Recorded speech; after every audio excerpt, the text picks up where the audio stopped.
स्वागत है आप सभी का रोशन सर स्टडी पॉइंट पे। और आज की इस वीडियो में हम देखने वाले हैं 11th क्लास का चैप्टर नंबर 4 जिसका नाम है कार्यपालिका। इस वीडियो में हम कार्यपालिका को समझेंगे, पार्ट 1 है ये। और इसके अलावा इससे पहले मैंने एक इंट्रोडक्शन वीडियो डाला था जिसमें आप लोगों को कार्यपालिका, विधायिका और न्यायपालिका के बारे में जो बेसिक सी जो जानकारी थी वो मैंने आप लोगों को दे दी थी। तो आप लोग उस वीडियो को भी जरूर देख ले। वीडियो का लिंक आपको डिस्क्रिप्शन बॉक्स में मिल जाएगा। इसके अलावा हम जो इस चैप्टर में जितने भी टॉपिक समझने वाले हैं सभी एनसीईआरटी के अकॉर्डिंग समझेंगे, ठीक है। एनसीईआरटी के बाहर से मैं आपको कुछ नहीं समझा रहा हूँ और इसके अलावा सरल भाषा में आपको समझाया जाएगा। इस वीडियो को देखने के बाद आपको शायद ही किसी और वीडियो को देखने की ज़रूरत पड़ेगी। इसके अलावा आप हमारे टेलीग्राम को ज्वाइन कर सकते हैं। टेलीग्राम पे जाके आप सर्च कीजिए रोशन सा स्टडी पॉइंट और उसको ज्वाइन कर ले। इसके अलावा इसका लिंक मैं डिस्क्रिप्शन में भी डाल दूंगा, तो वहाँ से जाके आप ज्वाइन कर सकते हैं क्योंकि सभी चैप्टर के जो नोट्स है आपको टेलीग्राम पे ही प्रोवाइड कराया जाएगा। तो चलिए दोस्तों, अब हम चैप्टर को शुरू करते हैं, चैप्टर को समझना स्टार्ट करते हैं। सो दोस्तों, सबसे पहले हम बात करते हैं कार्यपालिका। जो हमारा 4th चैप्टर है उसमें सबसे पहले हम कार्यपालिका का अर्थ समझते हैं कि कार्यपालिका होता क्या है, कार्यपालिका से हम क्या समझते हैं। तो देखिए दोस्तों, जब हम इंट्रोडक्शन वाली वीडियो को समझ रहे थे तो वहाँ पे मैंने आप लोगों को बताया था कि जो एक हमारे सरकार की 3 संस्थाएं हैं। एक तो विधायिका है, दूसरी कार्यपालिका और तीसरी आपकी न्यायपालिका, ठीक है। जिसमें क्या होता है, विधायिका का काम होता है कानून को बनाना और कार्यपालिका क्या करेगी, कानून को लागू करेगी और जो भी प्रशासन के जो काम है वो करेगी। और न्यायपालिका क्या करेगी, एक तरीके से इन सभी कानून का अगर कोई उल्लंघन करता है तो उसको दंड देगी। तो कार्यपालिका एक तरीके से वह संस्था है जो क्या करती है, नियम, कायदे, कानून लागू करती है, ठीक है। लागू करने का काम कार्यपालिका करती है। तो आप कार्यपालिका का मतलब समझ गए होंगे। अब बात करते हैं कि यार ये कार्यपालिका जो है इसमें हम किस किस को शामिल करते हैं, ठीक है। कार्यपालिका में भाई अब काम कानून को लागू करने का काम कौन करेंगे। यहाँ पे एक तरीके से राष्ट्रपति आ जाता है आपका, ठीक है। प्रधानमंत्री को भी हम इसी में समझते हैं। अब मंत्री परिषद हो गया आपका, नौकरशाही हो गए, मुख्यमंत्री वगैरह हो गए, है ना। ये सब किस में आ जाते हैं, कार्यपालिका के अंतर्गत आ जाते हैं, जो कहीं ना कहीं कानून को लागू करने का काम करते हैं, ठीक है। उसके बाद हम बात करते हैं कि यार कार्यपालिका के कितने प्रकार हो सकते हैं, ठीक है। तो कार्यपालिका यहाँ पे आपको समझाया गया है कि भाई कार्यपालिका के 2 प्रकार है। एक हम नेतृत्व के आधार पे हम इसकी बात कर रहे हैं, तो एक सामूहिक नेतृत्व वाली कार्यपालिका हो सकती है और एक व्यक्तिगत नेतृत्व वाली कार्यपालिका हो सकती है, ठीक है। तो सामूहिक नेतृत्व वाली कार्यपालिका में क्या होगा कि कोई एक व्यक्ति शासन को नहीं चलाएगा, ठीक है, बल्कि समूह होगा। वहाँ पे 2 लोग हो सकते हैं, 2 से अधिक लोग हो सकते हैं जो क्या करेंगे, कानून को लागू करने का काम करेंगे और प्रशासन के सभी कामकाज को देखेंगे। तो यहाँ पे सामूहिक नेतृत्व वाली जो कार्यपालिका है उसको 2 वर्गों में बांटा जाता है। एक तो संसदीय व्यवस्था, ठीक है, संसदीय कार्यपालिका जिसको हम कहते हैं संसदीय व्यवस्था, और एक है अर्ध अध्यक्षात्मक व्यवस्था, ठीक है। तो इन दोनों को आप समझने की कोशिश करते हैं कि संसदीय व्यवस्था क्या है और अर्ध अध्यक्षात्मक व्यवस्था होता क्या है, ठीक है। इसको समझते हैं हम, बहुत ज़्यादा इंपॉर्टेंट टॉपिक है, आपके एग्जाम में यहाँ से क्वेश्चन आएगा भी। तो देखिए दोस्तों, होता क्या है कि जो संसदीय व्यवस्था है, संसदीय व्यवस्था में देश का जो प्रमुख है वो राजा हो सकता है या फिर राष्ट्रपति हो सकता है, ठीक है। संसदीय व्यवस्था में देश का प्रमुख कौन हो सकता है, राजा या फिर राष्ट्रपति। अभी एग्जाम्पल के माध्यम से हम समझेंगे तो हमें ज़्यादा अच्छे से समझ में आ जाएगा। जैसे कि उदाहरण के लिए यहाँ पे हम भारत की बात कर लेते हैं। आप लोगों को पता है कि भारत में संसदीय व्यवस्था को अपनाया गया है और यहाँ पे क्या है, देश का प्रमुख जो है राष्ट्रपति है। कौन है देश का प्रमुख, राष्ट्रपति, ठीक है। लेकिन राष्ट्रपति के पास क्या है, वास्तविक शक्तियाँ नहीं है, ठीक है।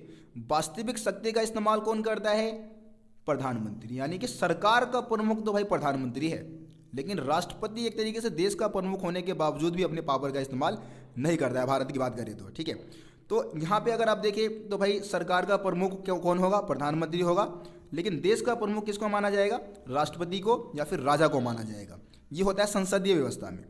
और जो प्रधानमंत्री है और मंत्रिमंडल जो होती है वो विधायिका के प्रति उत्तरदायी होती है, क्योंकि कहीं ना कहीं जो विधायिका में आपको पता है कि भाई भारत में विधायिका में जो लोकसभा, राज्यसभा है, तो लोकसभा के सदस्य है, प्रधानमंत्री या मंत्रिमंडल जो है वो कहीं ना कहीं लोकसभा के सदस्य है और वो कहीं ना कहीं विधायिका के प्रति क्या होते हैं, उत्तरदायी होते हैं, ठीक है।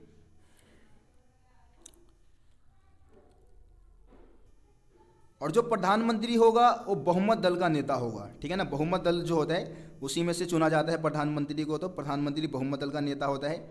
उदाहरण के लिए इसका जो प्रमुख उदाहरण है भारत है, ठीक है, इटली है, जापान है। जापान की बात करें तो भाई वहाँ पे राजा जो है वो क्या है, एक तरीके से देश का प्रमुख है और प्रधानमंत्री एक तरीके से क्या होता है वहाँ पे सरकार का प्रमुख होता है, ठीक है। राजा वहाँ पे नाम मात्र का है।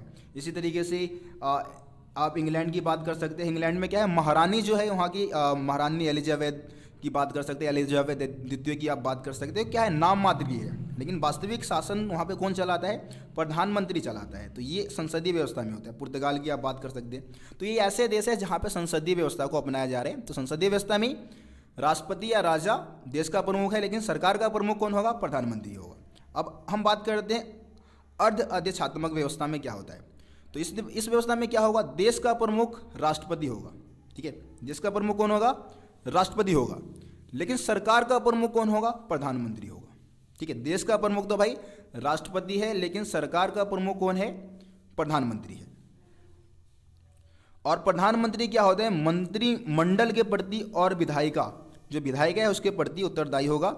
और प्रधानमंत्री कहीं ना कहीं क्या होता है, एक तरीके से बहुमत दल का नेता तो होता ही है। इसके अलावा क्या है कि यहाँ पे राष्ट्रपति को भी बहुत सारे पावर होते हैं। यहाँ पे क्या है, संसदीय व्यवस्था में हम जब बात कर रहे हैं तो संसदीय व्यवस्था में क्या होता है कि राष्ट्रपति को कोई खास किस्म की या राजा को कोई खास किस्म की शक्तियाँ नहीं दी जाती है। लेकिन यहाँ पे होता है कि राष्ट्रपति के पास भी पावर होता है, प्रधानमंत्री के समान ही या प्रधानमंत्री से थोड़ा सा कम, लेकिन वहाँ पे क्या होगा, पावर होगा राष्ट्रपति। मतलब इस व्यवस्था में क्या होता है कि कहीं कहीं राष्ट्रपति बहुत ज़्यादा पावरफुल होता है, प्रधानमंत्री उतना पावरफुल नहीं होगा, लेकिन कहीं कहीं प्रधानमंत्री ज़्यादा पावरफुल होगा और राष्ट्रपति कम पावरफुल होगा। उदाहरण के लिए आप बात कर सकते हो, श्रीलंका की बात कर सकते हैं आप, ठीक है, आप फ्रांस की बात कर सकते हैं। इसके अलावा आप रूस की बात कर सकते हैं। जो दोस्तों अगर आप रूस को देखो तो रूस में राष्ट्रपति जो है वो बहुत ज़्यादा पावरफुल है, लेकिन वहाँ पे भी प्रधानमंत्री का चयन होता है, लेकिन राष्ट्रपति क्या है, बहुत ज़्यादा पावरफुल है वहाँ पे। तो रूस में क्या है, रूस की अगर बात करें तो रूस में क्या, जो मतलब राष्ट्रपति जो है रूस का बहुत ज़्यादा पावरफुल है।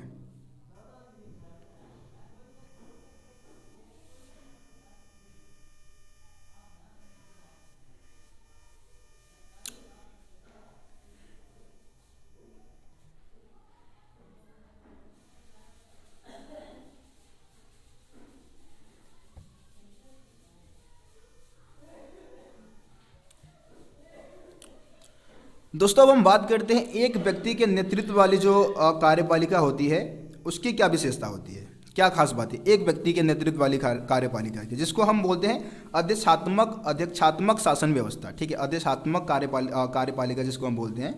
तो इसकी क्या विशेषता है, नीचे पॉइंट्स लिखे हुए हैं। देखो यहाँ पे बता रखा है कि भाई देश और सरकार का, इसमें अध्यक्षात्मक व्यवस्था में क्या होगा कि देश और सरकार का प्रमुख कौन होगा, राष्ट्रपति होगा। मतलब कि यहाँ पे राष्ट्रपति का बोलबाला होता है, पूरी शक्ति जो है राष्ट्रपति के पास है, राष्ट्रपति जो मर्जी कर सकता है, ठीक है ना, उसके ऊपर किसी का नियंत्रण नहीं होता है, ठीक। इसके अलावा राष्ट्रपति विधायिका के प्रति भी उत्तरदायी नहीं होगा, है ना, किसी के प्रति उत्तरदायी नहीं है, वो अपनी मर्जी से काम कर सकता है। इसके अलावा इसका राष्ट्रपति का प्रत्यक्ष चुनाव भी होता है। यहाँ पे राष्ट्रपति को लोगों द्वारा वोट देके चुना जाता है, ठीक है।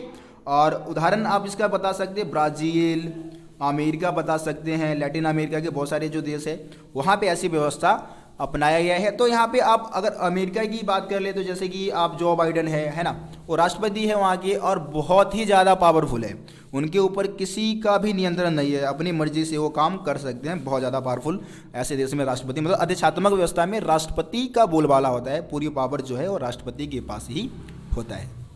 सो गाइस मैं उम्मीद करता हूँ कि आप लोग कार्यपालिका के जो भी प्रकार है, 3 प्रकार आपको बताया, एक तो संसदीय कार्यपालिका बता सकते, अर्ध अध्यक्षात्मक शासन व्यवस्था और अध्यक्षात्मक जो शासन व्यवस्था है उसके बारे में आपको समझा दिया है।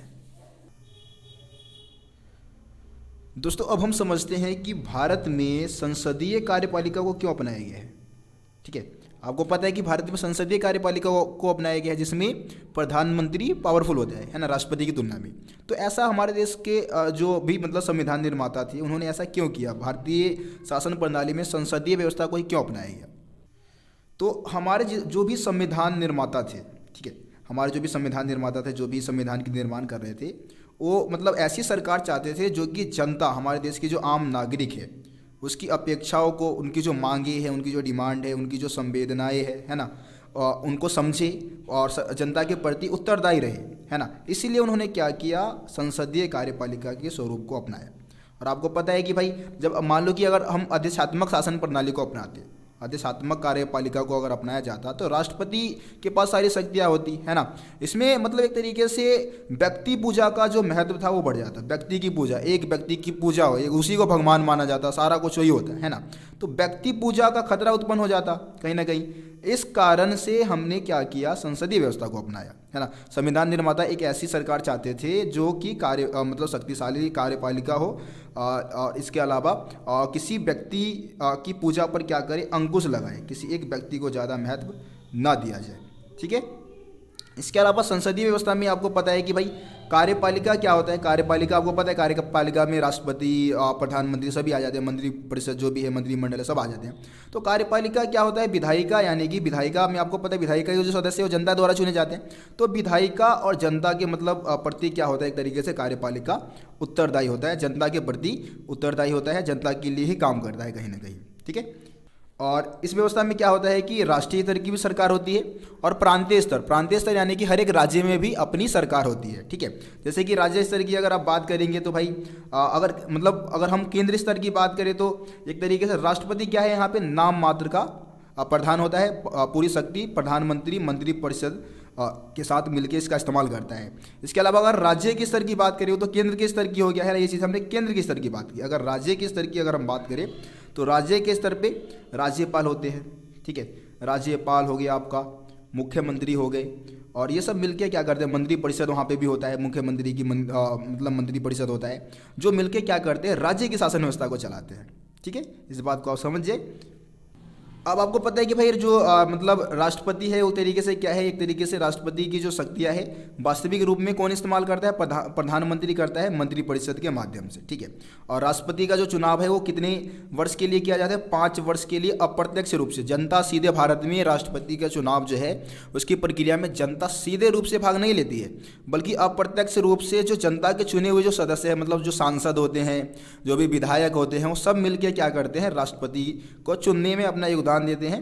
और राष्ट्रपति का जो चुनाव है वो समानुपातिक प्रतिनिधि वाली जो मत प्रणाली है उसका भी एक और प्रकार होता है जिसको हम बोलते हैं एकल संक्रमणीय मत प्रणाली। इसके बारे में आप लोगों को चुनाव वाला जो चैप्टर है आपका, तीसरा चैप्टर, ठीक है, उसमें आपको समझाया गया होगा। तो इसके माध्यम से भारत में राष्ट्रपति का चुनाव होता है, और राष्ट्रपति को केवल महाभियोग की प्रक्रिया द्वारा ही हटाया जा सकता है, जो कि एक बहुत ही कठिन प्रक्रिया होता है। आसानी से राष्ट्रपति को उसके पद से नहीं हटाया जा सकता है। तो ये है हमारा कि भाई भारत में संसदीय कार्यपालिका को क्यों अपनाया गया है। ये टॉपिक था आपका। मैं उम्मीद करता हूँ हम लोगों को ये टॉपिक भी समझ में आ गया होगा। आगे के जो टॉपिक है उसको मैं आप लोगों को अगली वीडियो में समझाऊंगा, ठीक है। और अगली वीडियो में मैं प्रधानमंत्री और राष्ट्रपति की जो भी शक्तियाँ होती है वो सारा कुछ आपको समझा दूंगा। नौकरशाही व्यवस्था क्या होती है, ठीक है, IAS IPS ऑफिसर जो होते हैं जिसको हम स्थायी कार्यपालिका भी बोलते हैं, तो उसके बारे में आपको अगली वीडियो में समझा दूंगा, जो कि बहुत ही ज़्यादा इंपॉर्टेंट वीडियो आप लोगों के लिए रहने वाला है, ठीक है। तो इस वीडियो को यार ज़्यादा से ज़्यादा शेयर कर दें, ठीक है। और वीडियो को लाइक किए बिना आप ना जाए, चैनल को अभी तक सब्सक्राइब नहीं किया तो सब्सक्राइब भी जरूर कर ले। तो चलिए दोस्तों, मिलते हैं फिर आप लोगों से अगली वीडियो में। तब तक के लिए जय हिंद, जय भारत, अपना ख्याल रखिए।